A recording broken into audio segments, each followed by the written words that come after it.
नमस्कार मित्रांनो, आज इथं आपण बघूया ही फुलं आहेत आणि फुलांवर जे फुलपाखरू आणि भवरे तसेच मधमाशा ज्या असतात येऊन बसतात, त्याच्यात फुलामधले जे फुलातील रस शोषण करून आणि ते पितात. तर त्या पिण्यामुळे काय होतं तर परागीभवन म्हणजे काय तर फुलांच्या नर भागातून परागकणाचे मादी भागावर हस्तांतरण होणे, ज्यामुळे वनस्पतीमध्ये फलन होऊन फळे बिया तयार होतात.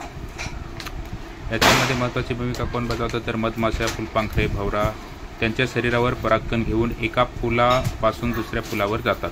त्यास काय बोलतात तर परागीभवन असं, म्हणजे त्याच क्रियेला काय बोलतात तर परागीभवन असे बोलतात. तर इथं बघू शकता मित्रांनो, हा जो भवरा आहे तो आपला मस्तपैकी फुलांमध्ये आपलं रस पितोय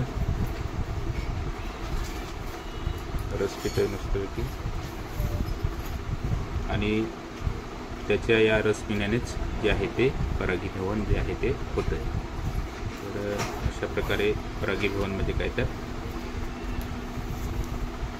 आपण इथं बघितलंय. तर धन्यवाद मित्रांनो, अशा प्रकारे आपण इथं जे आहे ते बघितले. या ठिकाणी तो भवरा आपला मस्तपैकी रस पितो.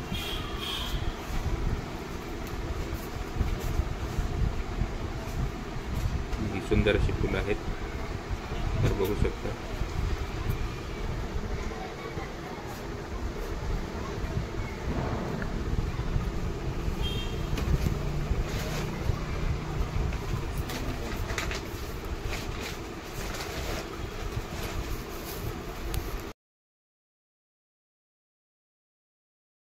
तसेच परागीभवन म्हणजे काय तर एका फुलातील परागकणाचे दुसऱ्या फुलावरील श्री केसराबरोबर मिलन होणे म्हणजेच परागीभवन होय. आता याच्यामध्ये कसं, हा भवरा जो आहे तो आपला मस्तपैकी रस पितोय आणि उडतोय, एका फुलातून दुसऱ्या फुलात जातो, म्हणजे फुलाच्या गुच्छावरून दुसऱ्या फुलावर. आता हा दुसरीकडे आलाय. तर इथं बघू शकता मित्रांनो, हा बघा हा कसा रस पितोय, मस्तपैकी आपला रस पितोय.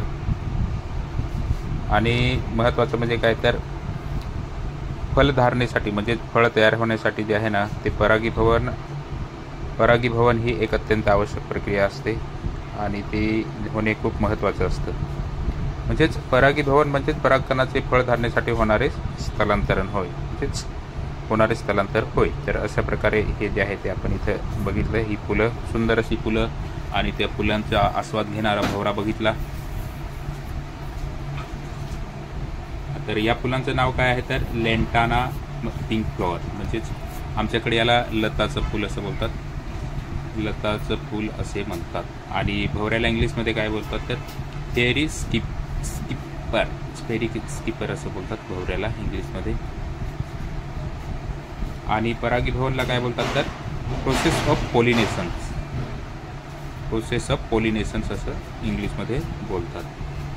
तर धन्यवाद मित्रांनो, अशा प्रकारे हा एक छोटासा आपला व्हिडिओ बनवलेला आहे मी. व्हिडिओ आवडला तर लाईक करा. अधिक माहिती जर तुम्हाला असेल तर कमेंटमध्ये सांगा. धन्यवाद, थँक्यू.